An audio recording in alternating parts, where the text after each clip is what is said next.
So we need a couple of readers.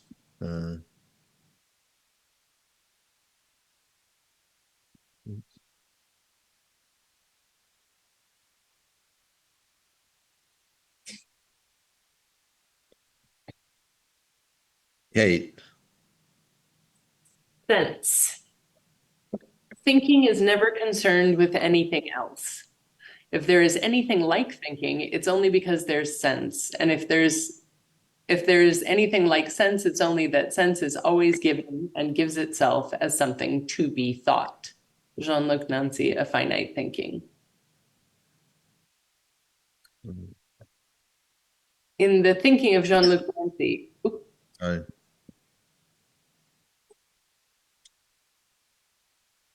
okay, are we here? Yes, sorry. In the thinking of Jean-Luc Nancy, the idea of a consistent and permanent subjectivity cannot be assumed, but instead there is the idea of a self as the arrival, the coming or the event of being. Being is a movement of sense, something that is towards something else. Sense is always inclining or declining towards exposure that in turn implies action. Sense in Nancy precedes the separation between the intelligible and the sensible. And as such is, sorry, you know what, I just need to put something in front of, I have the transcript coming up in front of me, so I'm having a hard time reading at the same time. And I don't know why that happened, so I'm just gonna cover it. Okay, can you still hear me? Yeah. Okay, thank you. Sense in Nancy precedes the separation between the intelligible and the sensible, and as such is both before and in excess of signification. Sense is without substance, and it is born into presence, so is a becoming of something. Sense is that something that is always only coming, and once it is presented, then it disappears into nothingness. Sense is only sense when it comes to its limit.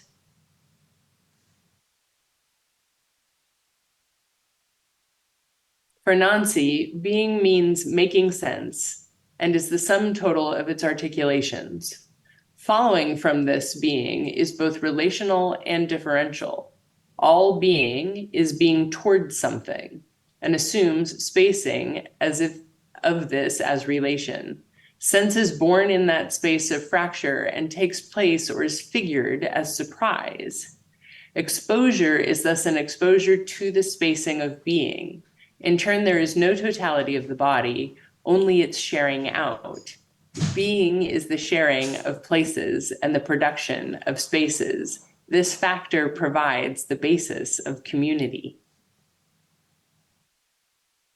The domain of sense is necessarily subject to a fundamental fragility, capable of toppling over into nonsense. The ground gives way to a groundlessness. The reason for this is clear. Sense is never a principle or an origin, rather it is an effect. It is produced, and it is produced out of elements that do not in themselves have a sense. Sense, in other words, has a determinate relation with nonsense. Oh, Shall I carry on or someone else? Continue. Just one more. Sensation. Sensation occurs at the threshold of sense before cognitive processes occur and give rise to structures of meaning. Thus, sensation is prior to meaning.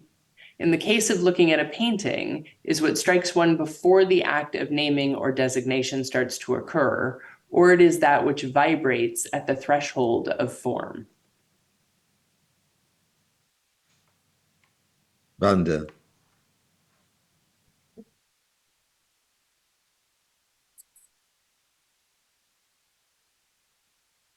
Common sense. Gilles Deleuze said that common sense amounted to being what everybody thinks, and was thus an evasion of thinking or the yet to be thought. Deleuze was in search of a new image of thought in order to put aside the habitual refusal of thinking. Stupidity. Stupidity is so radically, persuasively inside that it is prior to the formation of the subject. Stupidity, the indelible tag of modernity, is our symptom. Essentially linked to the inexhaustible, stupidity is also that which fatigues knowledge and wears down history. Avital Ronell. Still lives. So Tracy Emin's bed. Made or unmade, or both, made and unmade. Still life, performance, tableau vivant, portrait. In the work My Bed, 1989 to 2015 by Tracy Emin, it might be understood of as yet another variant of the found object mixed up with personal narrative. Equally, it could be dealing with the aspiration of closing the gap on art and life. So what is it we were being presented with? Perhaps a record of a passage of life in the form of a simulation, a ready-made in the form of an unmade bed, an installation that evokes a portrait of an artist, a real object with aesthetic modes of elaboration, a gesture closer to theatre, or an act of abject provocation. Possibly it is all of these things, depending on vantage point, because of the way that it works directly on the process of gaining attention. It is one of the most iconic objects of contemporary art because of the way that this outcome is inscribed into its very fabric and rhetoric inscribed in its staging. The work My Bed displays something that cannot be seen. The bed lies awake in the light, but the sense that it captures is in the dark. What is in the dark is also the past. The past haunts the present, but the work itself is not a spectre. Something is moving in circulation, the play of memory and oblivion, perhaps. The bed is unmade, left to itself, but nonetheless composed. The work explores the space between being unmade and composed. Thus, it sits between chaos and willful organization. Life is on the side of the unmade, whereas art is on the side of the composed. The bed is the site for the collision of these two forces. This is a stage of attention. Someone has occupied the bed. The bed is weighted by the memory of this. Memory is a body that is either light or heavy. This implies that visibility is provided alongside of weight. The measurability of such things remains obscure. A work by the Japanese photographer Araki. Did I go on, or should They someone just else? go on then someone else. The last one.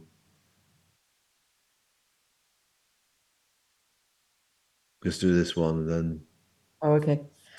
When Araki photographed the work Bed, it portrayed only a trace of absent bodies. The bed thus becomes a site of loss. Something or somebody is missing, but nonetheless, a trace or impression is left. Something is in the air like a scent, the scent of memory, perhaps. The bed becomes a site for thinking over or overlooking. Could it also be that the bed turns you over? Between this thinking over and overlooking, a mood passes through. It is clear then that something has passed through, even though the scene is still. Silence is persuasive almost in the sense that it is gathered. Bed refers both to a place, the bedroom, and an object, a double bed. It also references subjects, absent bodies. It is shot from above, a looking over that actualizes exteriority, a looking in. Subjects take their place in the world, thus are embedded there. Beds are like recording machines, gathering impressions or moments of passage. Even after death, an impression is left, even if these impressions are of the most transient kind. Esther. An event is when something occurs as if for the first time, and thus it is connected to the surprise. Surprise is linked to discontinuity or suspension of sense. The introduction of the found object is a form of syncope that in turn leads to a change in rhythm on the level of perception and designation. Mona Hatoum, Interior Landscape, 2008. Bed, pillow, human hair, map, wire hanger. Manor Hotel, so I think there's something out of sync there, Fountain. In 1917, a group of artists, the Society of Independent Artists, organized an exhibition that was to be unjuried. The board of directors still rejected the work on the grounds that it was not art and that it was indecent. Another one of the objections was that it was understood to be a joke. Alfred Stieglitz photographed it and displayed it in his studio for several days alongside 2 short articles. After that, the fountain disappeared. Replicas were made in 1950 by Sidney Janis, others in 1963 and 1964.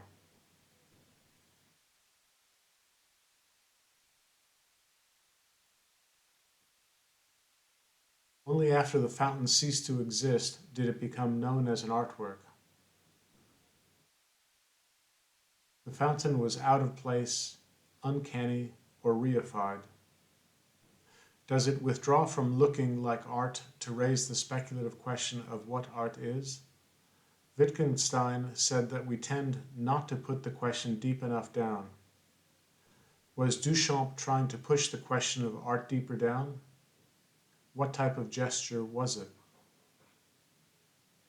In 1917, Duchamp presented a standard urinal signed R. Mutt. The urinal is in many respects an indifferent object, mass-produced and functional. Placed in the context of being a work of art, it functions at a gesture aimed at the habitual taste of the time as to what constituted a work of art.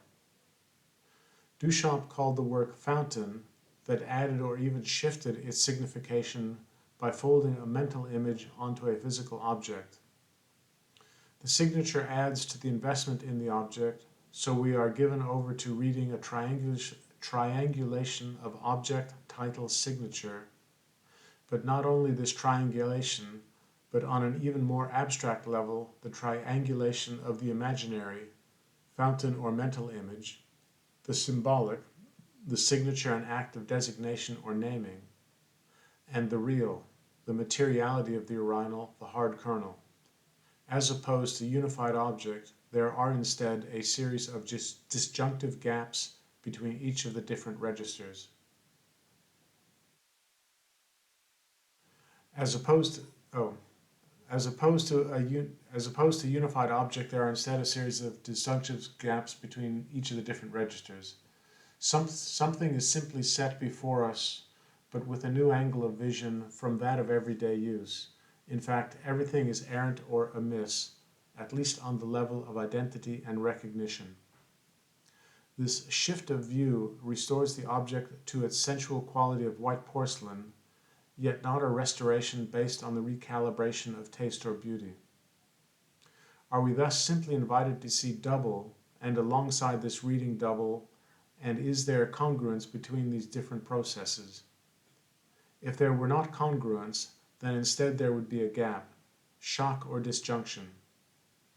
Is it then the gap serving as the irritant that then provokes the outrage on the grounds of obscenity? Does everything go amiss in the sense of not adding up?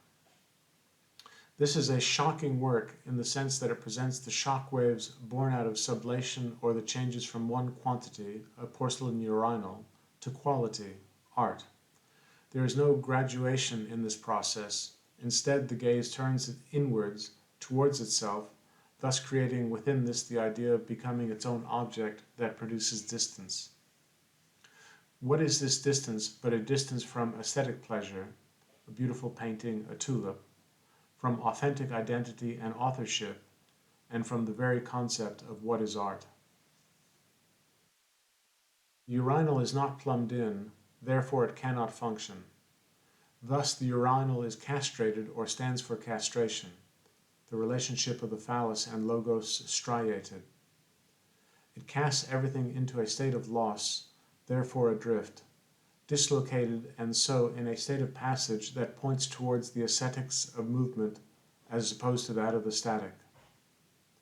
The male no longer fits in, therefore cannot piss. If the male cannot piss, can he instead sublimate? What becomes of the subject position in the process of this passage, and does it imply another passage from knowing one's place to losing such a place? Is sublimation a throwing to the wind, and hence is the fountain a sublimation of pissing?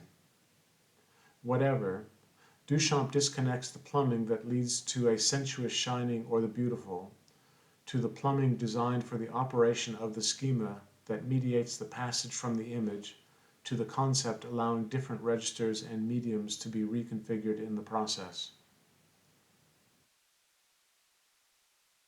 Should pass on to somebody here in a minute. Oops. So who's next?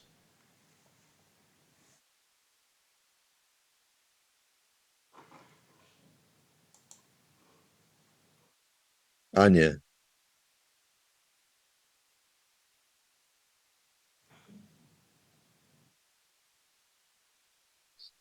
Hello. Could you I'm on read? my phone, so it's difficult to see. When I try. Plumbing and punning. Sorry, I can hardly see.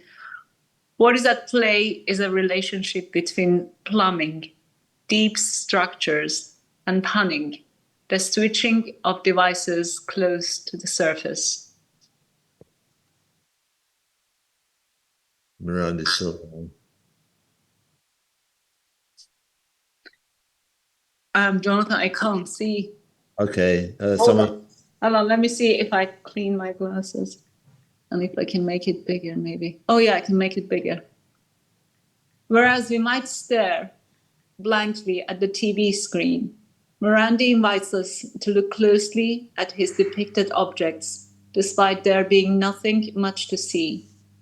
There is a feeling that it might not be possible to get close to the essence of such things. They might simply take their place in the world, in the word, each providing spacing for the other. Perhaps that is all they do. Part of this attention to space is an operation, is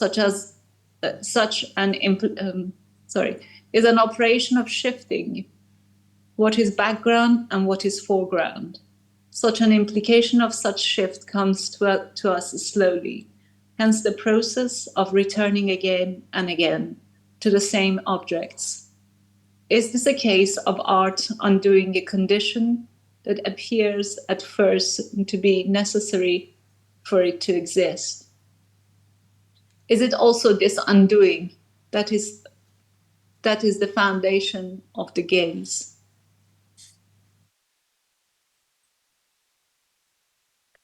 If Morandi tells us nothing about the world in any substantial sense, yet they do probe the elsewhere of knowing. This elsewhere of knowing is in the question of being. This then resides not so much in what the thing is, but rather in the question of what is a thing. In the case of this work, it might be posed as what is it that is coming into presence of being. Upon the background noise contributed by our knowledge of the world's daily course, which precedes, accompanies, and follows in us all knowledge, we cast forth, walking or sleeping, phrases that are punctuated by questions, murmuring questions. What are they worth? What do they say? There are still more questions.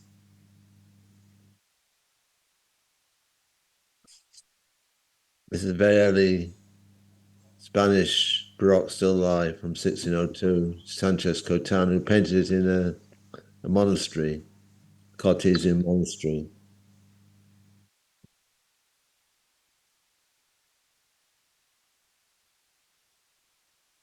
Which Someone else read. Clara. With Cotin, the images have their immediate function, the separation of the viewer from the previous mode of vision, dispersal, and disarray. They decondition the habitual and abolish the endless eclipsing and fatigue of worldly vision, replacing these with brilliance. Norman Bryson, Looking at the Overlooked. Suspended objects in a dark field, a field of unknowing.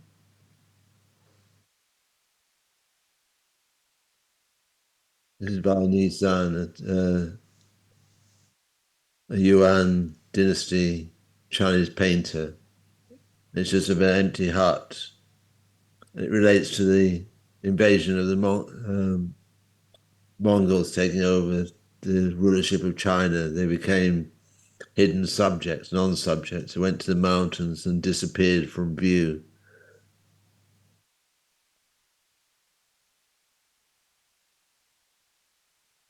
In 1354, Nizan painted Empty Pavilion in a pine grove.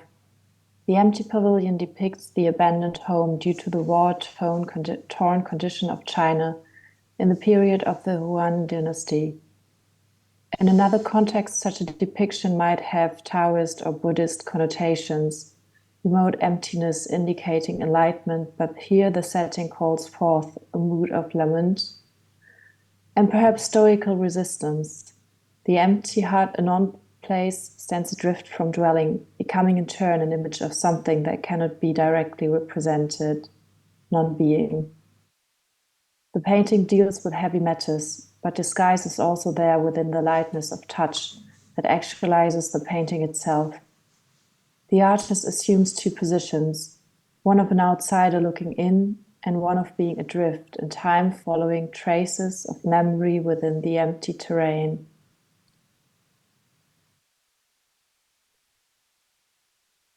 The Yuan dynasty, 1279 to 1368, established by the invading Mongols under the rule of Kublai Khan, saw the ascendancy of amateur painting because of the rapid decline of professional schools.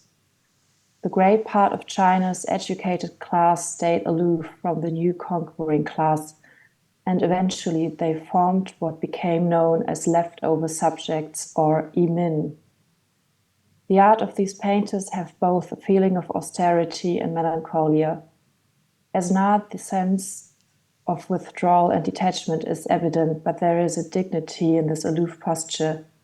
The power structure appeared as absolute and overt resistance futile. Through his power of silence, painting appeared to offer a posture of refusal. Exile. In the space of literature, Blanchot evokes the idea of aesthetic exile when he states that the writer belongs to a language which no one speaks, which is addressed to no one, which has no center and which reveals nothing. He may believe that he affirms himself in this language, but what he affirms is altogether deprived of self. Exiles have nowhere to wander and hence have no proper resting place, so often aesthetic exile is connected with a sense of placelessness. Who else read? Who's willing to read? In this book, Confronting Images, Didi Huberman starts with a meditation on a painting. The Annunciation by Fra Angelica is in the monastery of San Marco.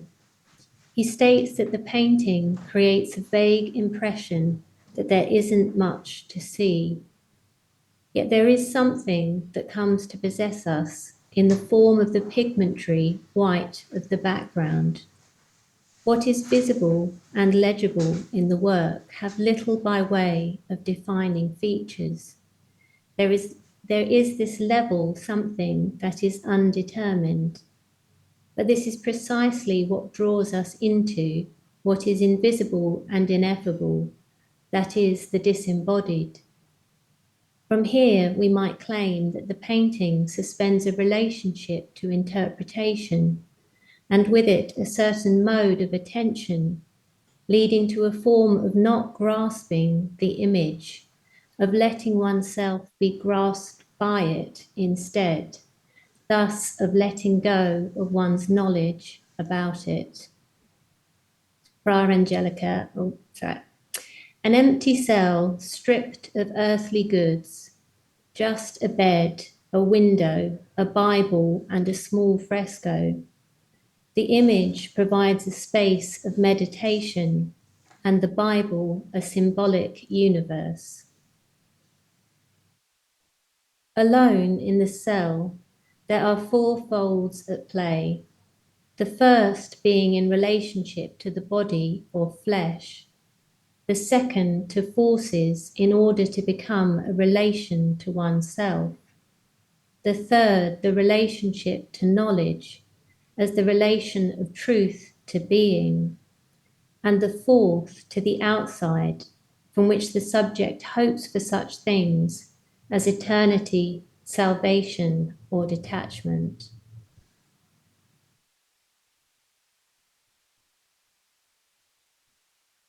This is a work by Vichar Conchi called Seedbed from 1972. All alone under the floorboards, he can be heard but not seen. A man masturbates, a woman listens, both alone, separated into an order of above and below.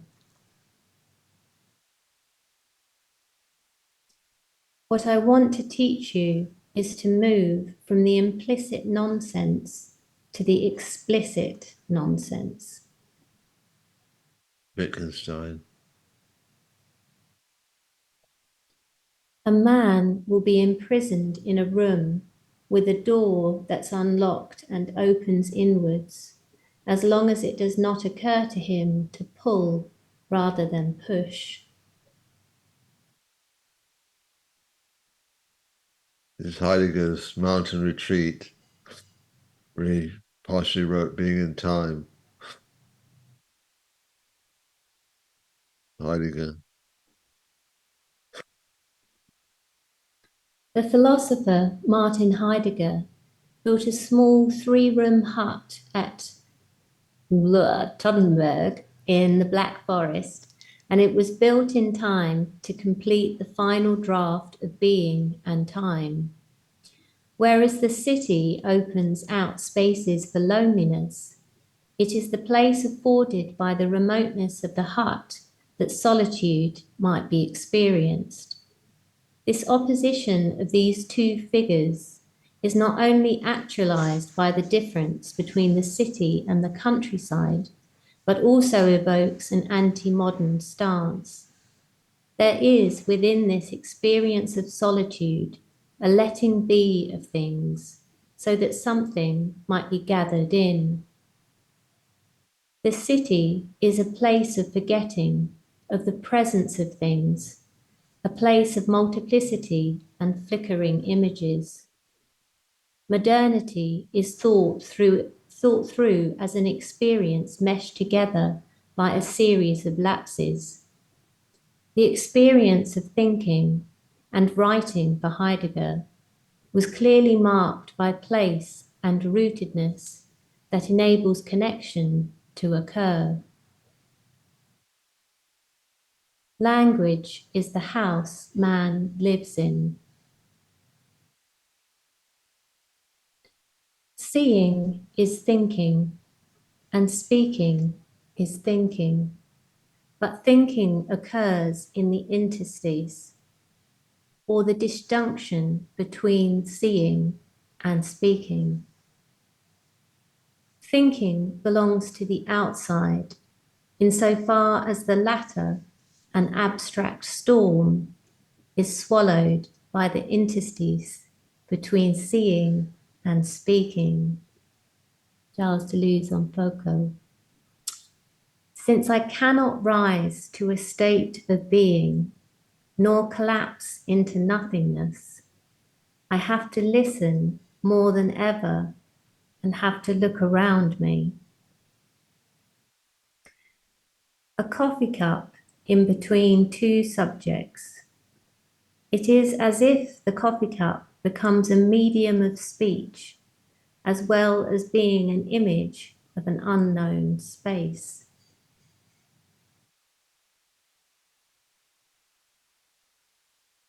The word ontology originates from Parmenides, positing on being as the arch, the origin of nature or first cause of things.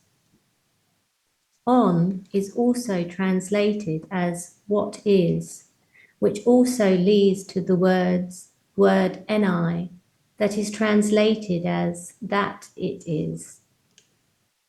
Both the Chinese word for being, zonzai, and the Japanese word aru carry both meanings.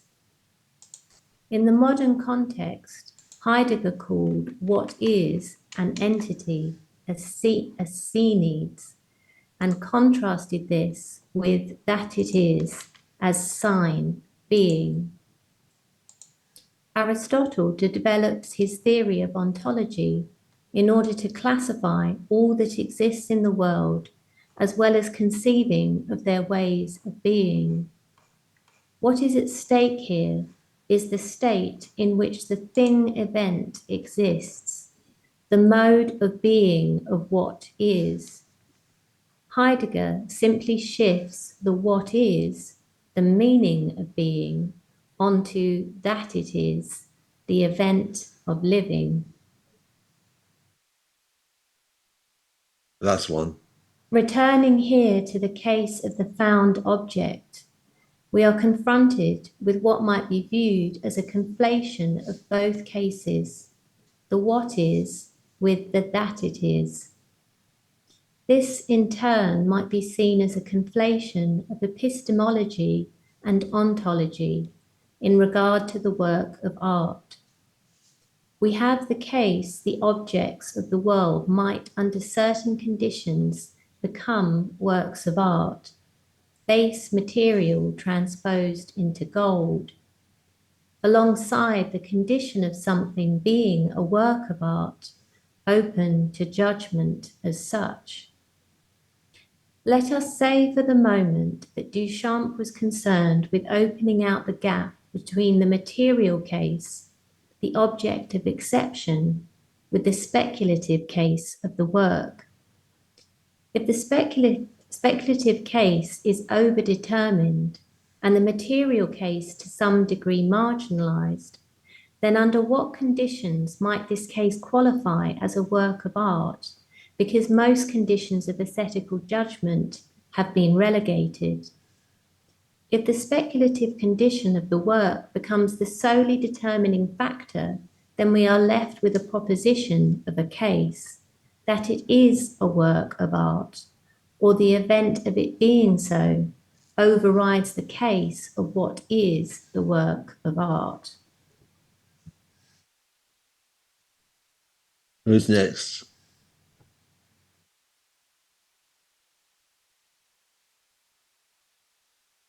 I can give it a try.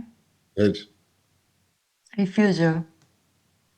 Gerald Burns in Maurice Franck's show, The Refusal of Philosophy, states that thinking with respect to philosophy is evidently on the side of impossibility. That is, thinking, like poetry, can be thought of as a refusal of philosophy.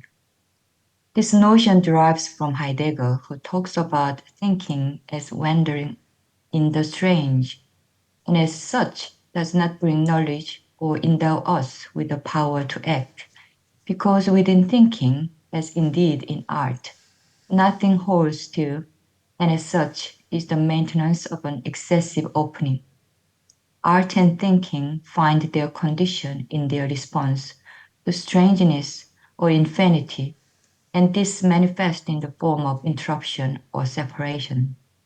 Brangshaw called interruption the relation of the third kind, because places things outside every relation, a space without a place, the ilia. The problem is no longer getting people to express themselves, but providing little gaps of solitude and silence in which they might eventually find something to say. Repressive forces don't stop people from expressing themselves, but rather force them to express themselves. What a relief to have nothing to say, the right to say nothing, because only then is there a chance of framing the rare, or even ever rarer, the thing that might be worth saying. Charles Luz. little gaps of solitude. For weeks, except for 2 interruptions, I haven't pronounced a single word. My solitude has finally encircled me, and I'm inside my effort just as the core is in the fruit. Rilke, 1907. True are only those thought that do not understand themselves. Adorno. Tone is not the writer's voice, but the intimacy of the silence he imposed upon the world. Maurice Blanchot. The purpose of art is to lay bare the questions which have been hidden by the answers. James Baldwin.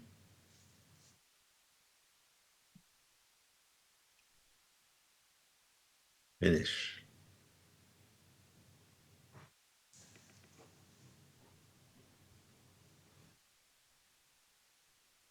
A lot of material to think about. There are two things that struck me that, and just because it resonates with my interests, I guess, is that one is Jean-Luc Nancy, that sense is only sense when it comes to its limits, and then the discussion on Morandi of things coming into presence. And I found both of those concepts very interesting. In what way? So when you think of something coming into presence, what does that mean, and where does sense turn into signification, and how does that happen? And can sense be, in a sense, a priori without cultural connotations in it? Can that exist and have meaning? And so those kind of questions are of interest for me anyway. I think the answer would say that sense comes before signification and comes after it, doesn't fall within it. So I it's think sort of neurobiologically, because they've looked at these sort of relay systems in the body, and I think that at least in neuroscience, it's been identified as a two-way process. So there are messages both going up towards the brain, but also messages coming down from the brain into the nervous system, directing the nervous system as to what to focus on out of all of the possible sensations. And so, I think that these sort of ideas seem a bit sort of, it seems a bit, it seems to me like it's being constructed for the purposes of making a philosophical argument, but it doesn't actually really have much basis in how things operate. I think we like to construct these sort of like linear, and so this is but I don't think it really operates like that, and I think science has pretty much established that it doesn't operate like that, that in fact it's not simply there's sensation, then there's sense, then there's cognition, there's interpretation. It's a process that's bouncing around inside of us, and heading in both directions simultaneously, ahead of that signification process completing. I think that sense is an escape from that possible hierarchical set of transitions. It's a way of thinking outside of representation. Can you say more about that, Jonathan? I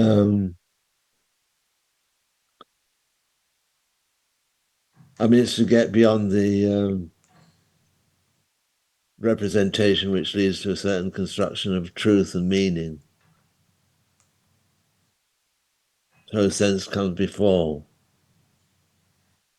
If thought, I mean, Nancy said if thought occurs, it's because we have sense.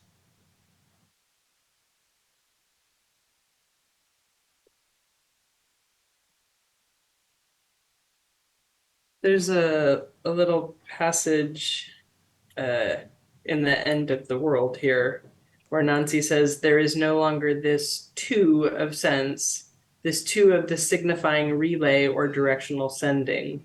The index of this final and or referential ideality is that it is once the signified term and the ultimate goal of an operation of sense, and thus we are deprived of sense in both of these senses, in all senses.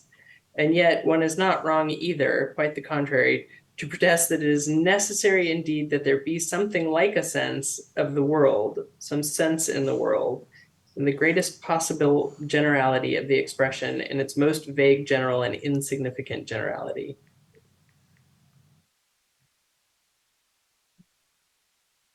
So he sort of addresses that hierarchical chain that neuroscience would look at and says the larger, in it, or perhaps in a different context, that hierarchical chain is exploded by the fact that there can be no sense if there is no world. Right? So it's the world as one substance. I mean, it makes sense to me that, you know, you can, there's a sort of a dependency, you know, that you know, I would agree that if there was no sense, there would be no thought. I think that's probably a true statement, but I don't think it therefore follows that the sort of flow of information is one way. And I think where it gets tricky is because people want to use the idea of the flow of information being one way to you know, to establish hierarchies, and I'm not sure that's really what's going on. You know, it's just because thinking is dependent upon sense doesn't mean that you can just put these things in an order and say they go in one direction, because there are codependencies going in the opposite direction as well. I don't think Nancy or even Deleuze would argue against that. I think it's precisely that state which they want to establish. For what purpose? So what are they, why are they sort of building this, you know, sort of directional sense in it? I mean, it's like Deleuze's idea of time going in both directions at once. I don't think that Deleuze is arguing for the hierarchy. I think that I at least was latching onto the scientific neurological as the hierarchical system. And these philosophical arguments is kind of exploding that, because they're not talking about logic or communication. They're talking about how it is that we experience the fact that we exist, and how do we know that to be true, or how do we argue for that positionality.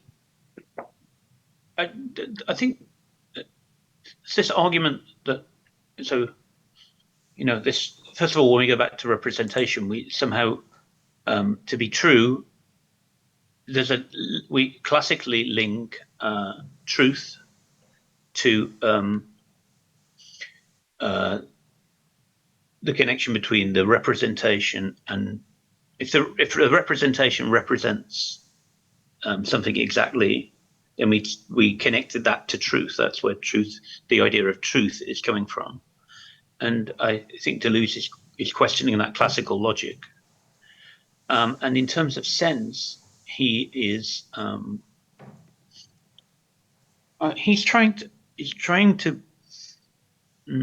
get rid of this idea that everything is based on some the higher form, like ideas, and this the predicates and the structure of language. He's trying to say that language and this system is incapable of capturing sense, and we need to go beyond the system.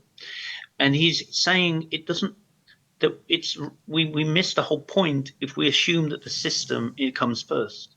What comes first before the system is purely material, and we form the sense out of the materiality. And to be really precise, he would say that our first encounter with noise is inside the body, and we don't have any sense. We force, that is sensory. We don't have any, we form a sense of that through those noises, and we cannot, and we connect it to the heights, which would be the language at a much later date. But the sense of it is pre all of this language structure. And it's this, what he would call now nonsense, which is the grounding of all sense. And so he's really talking from materiality, and he wants to take that much further than just humans. He's saying sense, and he uses this geological analog all the time, because in fact, he doesn't believe that it's fixed at all, just like the planet, just like geology isn't fixed. It's continuously moving. So there is no firm foundation for everything. He's ungrounding everything. And that's his idea of becoming. Everything is continuously becoming. There's nothing fixed. Nothing like in Plato, which is the eternal idea. Everything is continuously becoming. And he's trying to ground it. And that's why he's called back to Artaud, who's, and his body without organs and all the bodily noises as being more fundamental than the structure. I mean, that's why he's a post-structuralist and not a structuralist. A structuralist would say everything is contained in language. You can't communicate with it. He's definitely against this idea of structure. He doesn't believe it's contained within language. Language is holding us back. So that's and good sense would be to say that God is to believe that God is, or that some higher being is in charge of sense, or common sense is that some community of sense. He's not saying that. He's saying it's coming from material. He's a materialist in that sense. Anyway. And I think Nancy is very sympathetic to that point of view, to be very honest. His language is slightly different. And so is Derrida. But they're all post-structuralists, I think. I guess without material, everything would be a concept in our mind. Yeah, well, and Deleuze are definitely against this. I mean, that would be back to Plato, right? Platonism. And we are material. Yeah, he's saying everything is fundamentally material, and structure is secondary to all of that. So, when he's talking about aesthetics and art, everything is coming from the surface, from the materiality, not from the mind, the idea. That's a secondary matter. What did you make of this distinction between what is and that there is, or that it is, in terms of defining ontology? And the idea that maybe Duchamp conflated epistemology with ontology.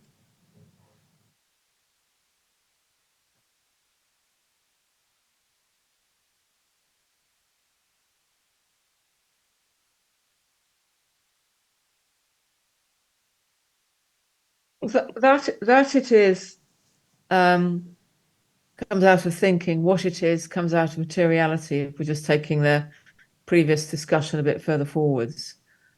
I'm just throwing that into the ring, as it were.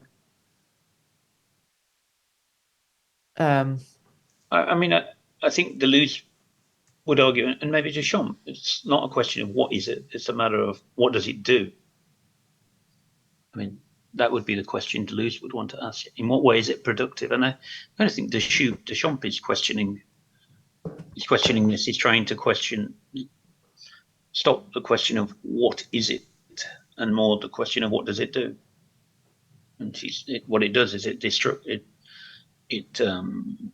undermines a lot of what people thought was art.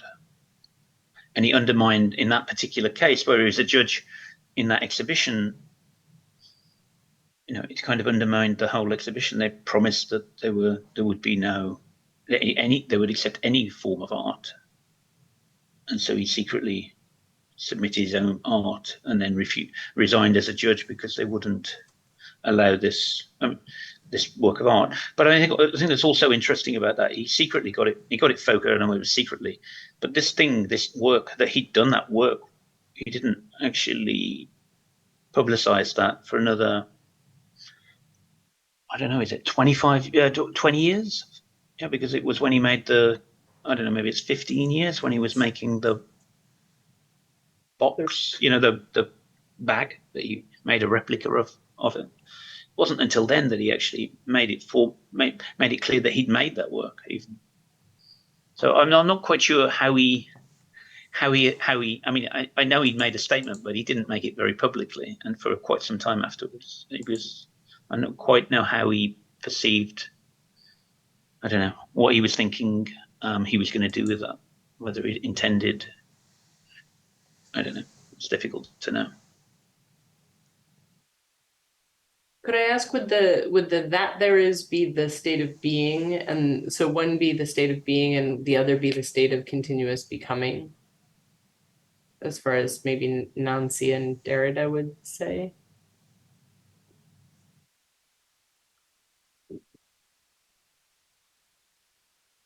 I mean, what is a speculative question. That it isn't speculative. It arrives full of its own subject and knowledge of itself. Yeah, so there's got to be something internal to the work of art that it is a work of art. It's not there's not a logical argument for it being a work of art or not. It's an arrival.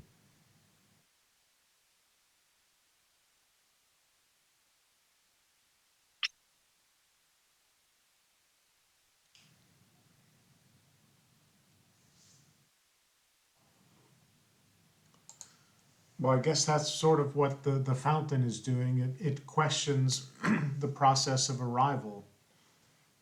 So what is it that makes you think that something is a work of art? Because, as you say, it's not inherent in itself.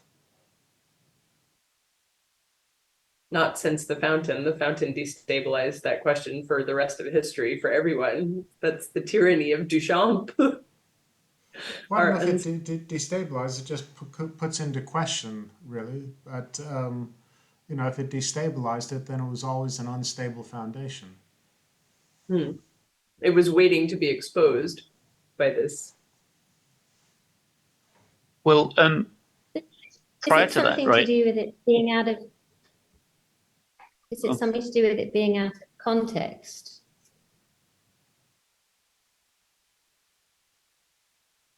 I mean, that's the essential move, isn't it?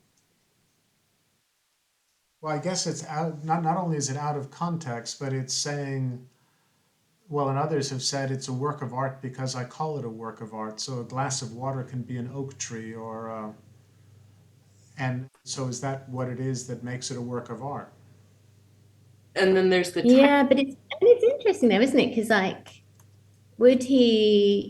could you imagine that he would have claimed it to be a work of art if he'd just gone into a public lavatory and, there were 5 urinals on the wall that were all functioning, and he says, oh, this one is the work of art. I find that hard to imagine. Do you know what I mean? So, I mean, are we saying that, I mean, you could kind of read that a couple of ways, either that he didn't go far enough because you could indeed go into that public lavatory and say that particular urinal now is a work of art, but he didn't do that. He took it out of context.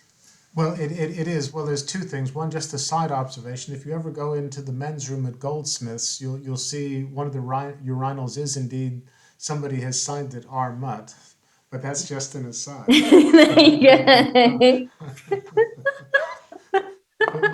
Actually, I say last year, I think, when he had the degree show, not last year, sorry, this year, was it June-ish?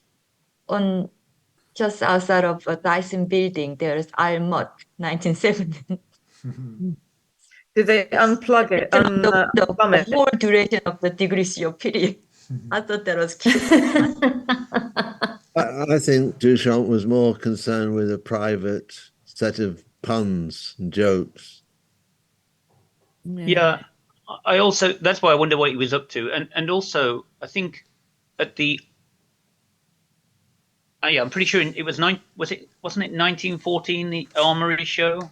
And in the Armory show where he showed, and his friend Brancusi also showed, Brancusi sent a work of art, and I believe it got held up in customs for maybe 3 months. It had to be taken to court because there was an argument about what it was, right? They didn't believe it was a work of art. I mean, this is customs. They believed it was a piece of, I don't know, I think maybe they thought it was some kind of piece of engineering to be used to make something. And it took quite some time to convince them, I think 3 months. And he went to court to prove that it was in fact a work of art and not a piece of engineering. And remember, Duchamp was a collector of Brancusi's art and basically Brancusi's dealer. I kind of think this could not have gone unnoticed to him, and may have inspired this idea of playing with what is art. As this is 3 years prior, right? But he made several moves with that piece, you know, the taking it out of its environment, turning it on its side so that it's no longer functional, signing it, declaring it as a work of art, and then titling it.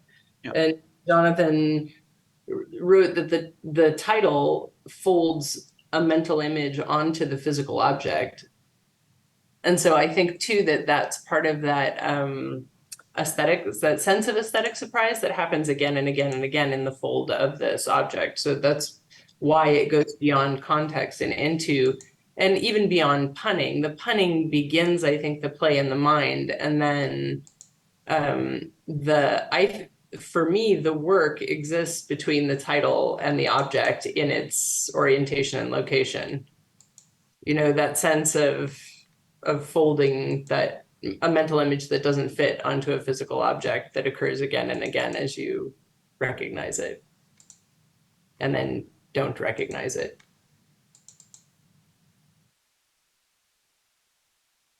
You're muted. Who's muted? Patrick.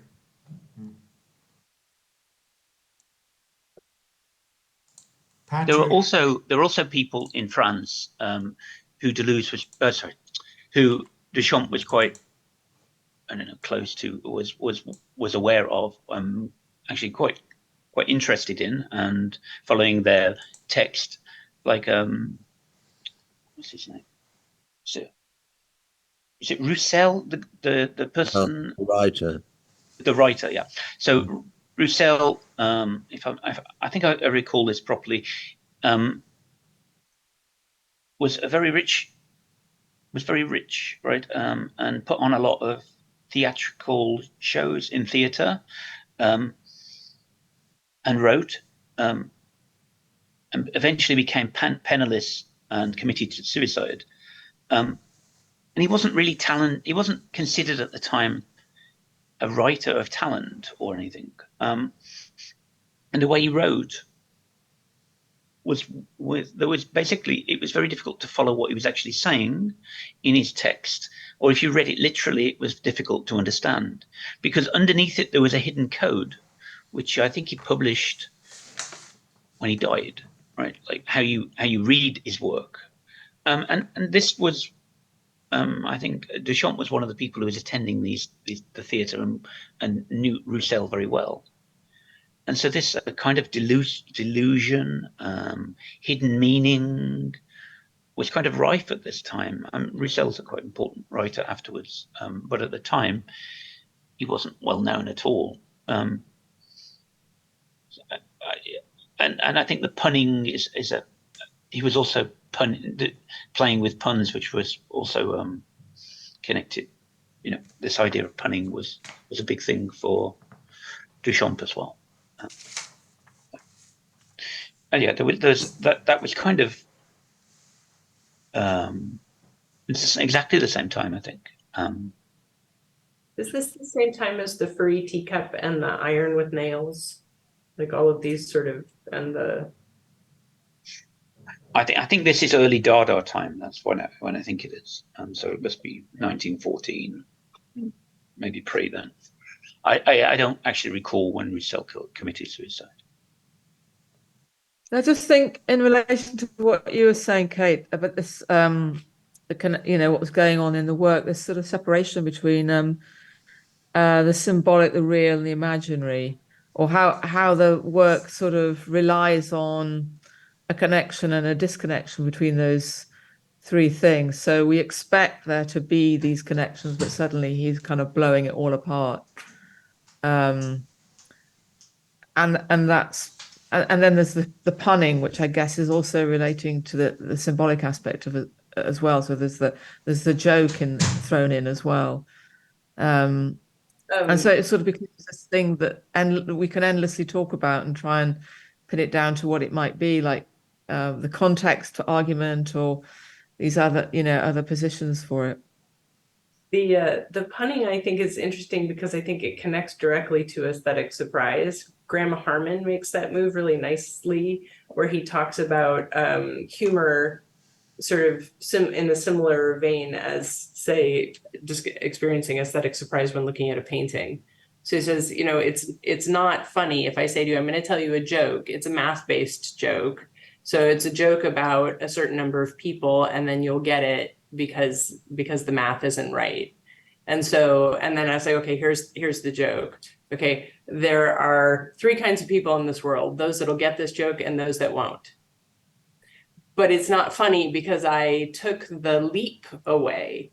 So when you have the leap, if I just say there are three kinds of people in this world, those who will get this joke and those that won't, you have to do mental acrobatics. And it's in that leap, when you're over the chasm, Harman says that disconnect is the sensation that's akin to experiencing aesthetic surprise. And so I think that the pun brings, like, literally just brings that and sort of stuffs it into the work and kind of preloads the mind for acrobatics. Interesting. But that joke, Kate, I thought also the joke is that it starts with the three kind, but it only gives two kind. That is also a joke thing, isn't it? Yeah. Yeah, that's Okay. the joke. That's the joke. Yeah. But if before I say that joke, I say to you, I'm going to tell you a joke. It's a math-based joke. And the reason that it's funny is because the math doesn't add up. And then I tell you the joke. I take away your internal acrobatics, and so you don't get to make the leap. So it's too exposed, it's too obvious, there's nothing withheld, and so there's nothing to be discovered. I mean, he was continually disguising. He was disguising when he said, oh, I'm playing chess, I've given up art. He didn't give up art, he was making art.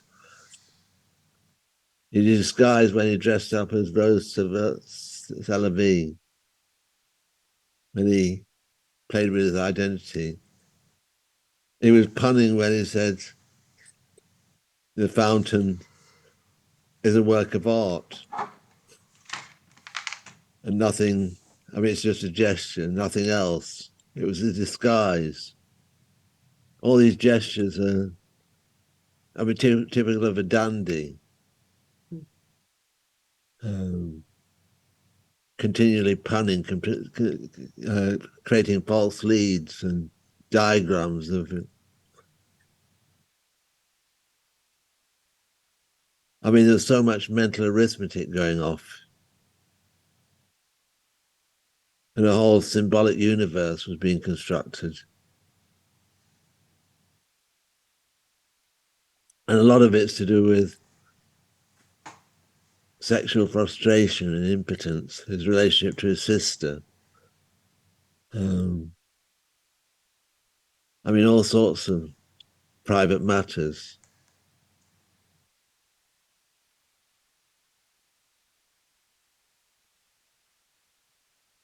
It's interesting how the private gets folded into works like this, or works of this magnitude that affect all of us, that we talk about all the time and still are encoded with the private experience of the artist themselves. I think that's something that often, like, we're searching to have our voice be heard or known or seen as clearly singular. And I think, like, trusting that experience, that lived experience, or whatever the things that they are essentially in response to, becomes encoded in the work and is either read or isn't, but still charges the work with that kind of polarity that makes it, I don't know, have some power. I mean, for instance, the whole contest to do with personas, like an opposition to Picasso's sexual persona. I mean, with Duchamp, if you think of like the concept of the death of the author, he's the complete antipathy of that, right? I mean, he's absolutely set up the whole thing of his persona. That's his whole career, actually, to create this persona and make sure it's embedded in a museum forever. He spent effectively his career is almost entirely this. From very early on, it's entirely this. It begins a great tradition of people that do this too, right? Like Warhol and Warhol was a great follower and collector of Duchamp. like Duchamp, Dali, Warhol is a couple of generational leaps there, and then Jeff Koons. What do you guys think of the recent case where a museum, I think Norway, gave an artist £65,000 to create art, and then he came back with 3 white canvases, and I think on them he had written, "Take the money and run," take the money and run, and they said, "This, what is this? This is not art." And he said, "Well, this is my art." And the court ordered him to pay the museum back, and he said no. And now they've ordered him to pay the museum back the money he owed them minus his expenses. So I don't know.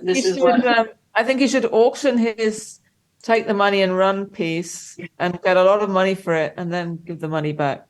I think, if I'm not mistaken, he claims that the museum made much more money from the publicity than the 60-odd thousand that they. Oh, actually, I can't remember how much he had to give back, but was it 300,000? I don't remember. But he definitely claimed that the museum had made much more money out of the publicity. It's a great example of the personal as the political too, because he said that artists, it's a protest piece, that artists are paid nothing, they get nothing, and that there's attention on this in the arts. And so I think it was something like 80,000 or something like that. Yeah, he got 8,000, I think.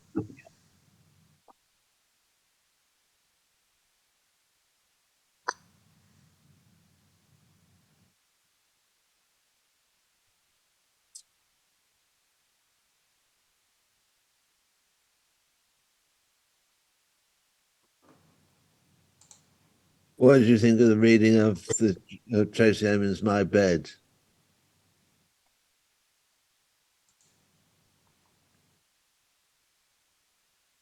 You mean that you wrote, Jonathan? I thought it was great. I think I thought you packed a lot in there and opened it up to all sorts of ideas and thoughts. and that but also in the context of this of sense and truth. Yeah, I think that the composed unmade is a really interesting kind of dichotomy, that it's this recreation that still holds the memories because it's her actual imprint still. It's the appearance of carelessness, but staged again to appear careless. So the sort of an undoing that happens by that. And then to contrast that with the what was the name of the photographer? Araki. Who did the Beds from Above? Yeah, Araki. Araki, yeah. And they both contained this sort of chargement of loss. But Emmons seemed to, like, the writing that you wrote about Emmons' piece felt much more charged with the possibility of her imminent return and that somebody may still be inhabiting that space, whereas the Araki piece had in and of itself, and the writing reflected that, this sense of vacancy, not to be returned, like a fading memory.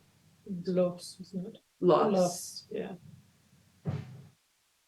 Well, I mean, in the one case, all we're left with is a trace, which is kind of loses any sense of movement. Whereas in the former, we have some type of disjunctive synthesis, which creates kind of a dynamic, which yeah, it's continuously becoming, right? It's continuously, it's not fixed at all. In fact, the whole piece feels like all the bits could move any minute. Right? There's no fixity to it. It's moving. It's a movement, dynamic piece.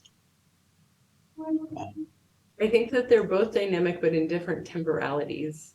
Like the Emin piece feels immediate, but the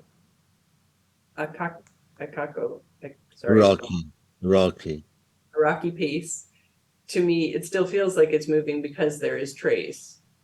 So maybe it's moving really, really, really, really, really slowly, more with less violence or obviousness. Maybe. I mean, I was thinking of it more as a memory than a present, if you sort of mean. But maybe you can argue them. You can argue memories change. Because they fade and they enhance and they take on a life and a meaning of their own. I think the use of color in Emin gave it a very different temporal sense, whereas the black and white in the Meraki piece gave it a sense of the past rather than moving into any other space. Whereas with Emin, the time goes in all directions, I felt. So somebody could come back to that space and after a night out, no, there's that bottle of, I think it was vodka. It sort of gave it a sense of a strong sense of presence and presence now. Well, the color added to that. It's definitely a sense of event, right? Or actually a conglomeration of events, and there's a sense that there's probably lots of events she has forgot to incorporate in the piece, and that's the dynamic of it. Regarding, I think that the fact that it's an installation, as opposed to a photograph, I think is contributing a lot to that. This idea of being, whether it's a present now thing or a memory, I think it's probably got a lot to do with the medium. That's well spotted. Because we're seeing them on Zoom, they both look like installations to my brain. I was thinking though, Jonathan, there's one of the readings that you gave us from Blanchot about cadavers, the two versions of the imaginary. The Akaki piece reminds me of the resemblance of the cadaver, and I won't read the whole thing, but there's a moment when he says that even though the cadaver is tranquilly lying in state on its bier, it is also everywhere in the room, in the house. At any moment, it can be elsewhere than where it is, where we are without it, where there is nothing, an invading presence, an obscure and vain fullness. The belief that at a certain moment the dead person begins to wander must be ascribed to the intuition of that error that he now represents, both being but not being. So that, I mean, that's at the end of this, really. I think this discussion of the cadaver and how it changes from a person who is to something else is really connected to what we're talking about here. Maybe I leapt too far. No, I think there's definitely a connection. I hear what you're saying. There's also this thing about the leftover subject.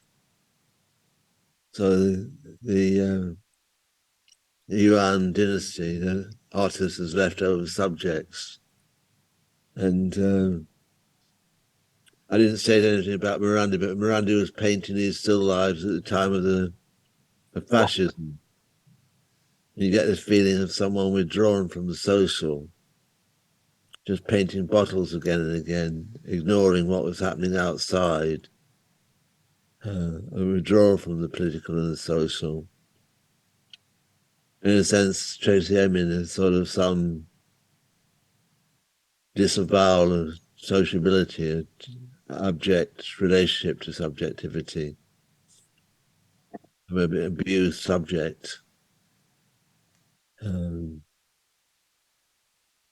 Duchamp, the sort of puns upon, there's a certain level of abjection in his work, of something which can't quite be pointed out, can't quite be made explicit. They're quite transgressive, some of his works. I mean, the large glass. I mean, what's that about ultimately? About not being able to fulfill with sexual intercourse the completion, some frustrated desire, some relationship between the bride and the bachelor which doesn't join up, a frustration machine.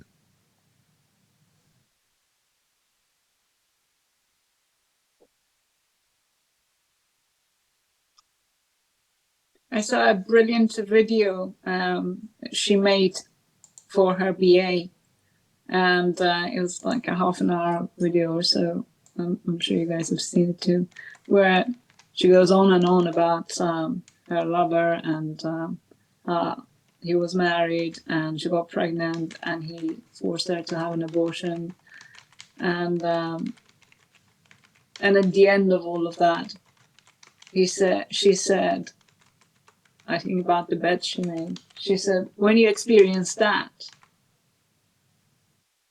you realize it is not about the object, it's about the process. I thought that was very powerful. And then I went back and looked at the exhibition again. The object ephemera of the process. It sort of made, it sort of had a different feel and meaning for me. She made the video when she was very young, like 21 something.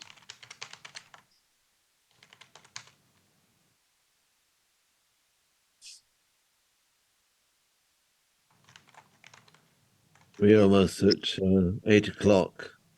We've got 10 minutes. Any final points? Any? When are we meeting, by the way? When are we going to White Q? Lester mentioned a date. Well, I was suggesting, and just for everybody's benefit, we had just talked briefly before some of you logged on about meeting up at the White Cube to, gosh, now I want to say Morandi, but it's not Morandi, Christian Marclay exhibition at which White Cube is it? It's the, Mayfair, opposite. oh, in Mayfair, yeah. Yeah.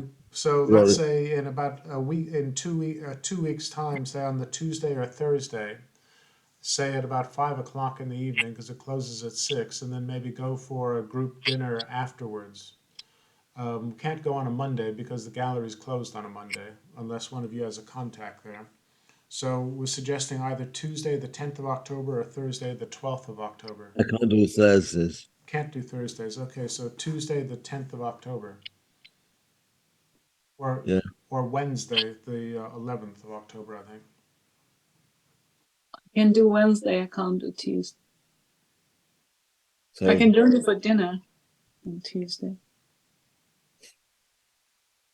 So Jonathan, does Tuesday or Wednesday work for you? I'm easy on both.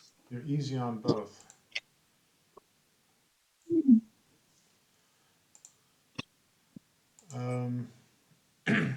Well, then let's maybe just go if Tuesday the 10th of October is okay.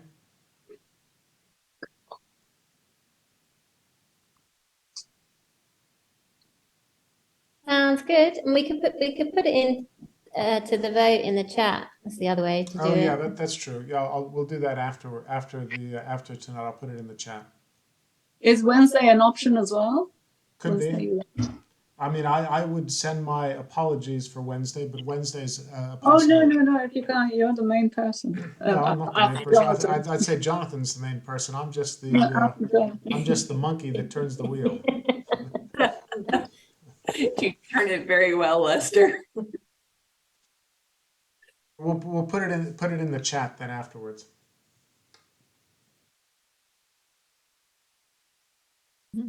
Well, if it's an option between Tuesday and Thursday, and Jonathan can't make Thursday, then it's going to be Tuesday. Or Wednesday. If more people can make Wednesday, then I can meet up later for the dinner. I just couldn't do the gallery thing, so.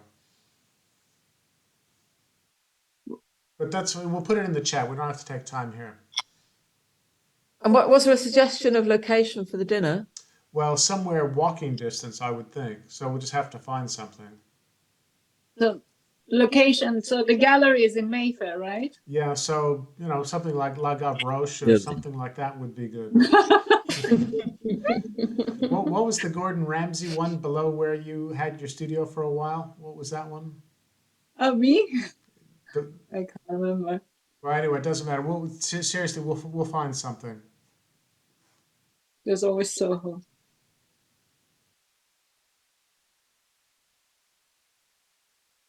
Pizza Express.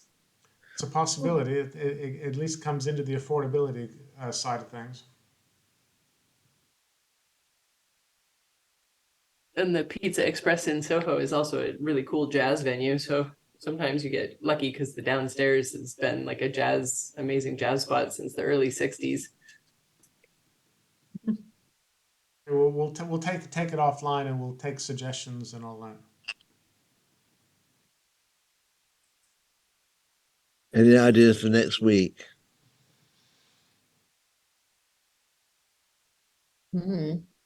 Abigail had suggested that we perhaps begin doing some short presentations about how this reading and discussion enters our practice. What do you think? Do that in 2 weeks' time. Give 2 weeks to present, to formulate something. So there should be some process of reviewing work, showing processes which we're involved in terms of making or planning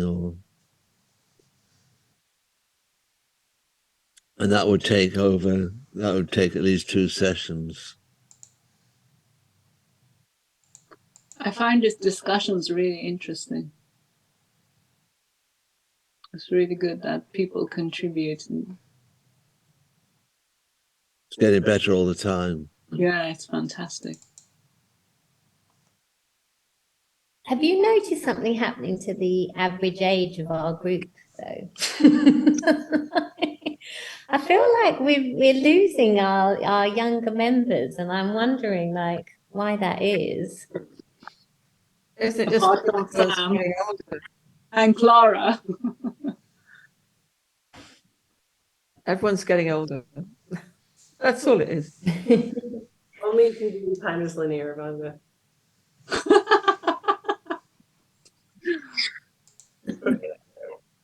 Maybe it's, I mean, I think it's connection with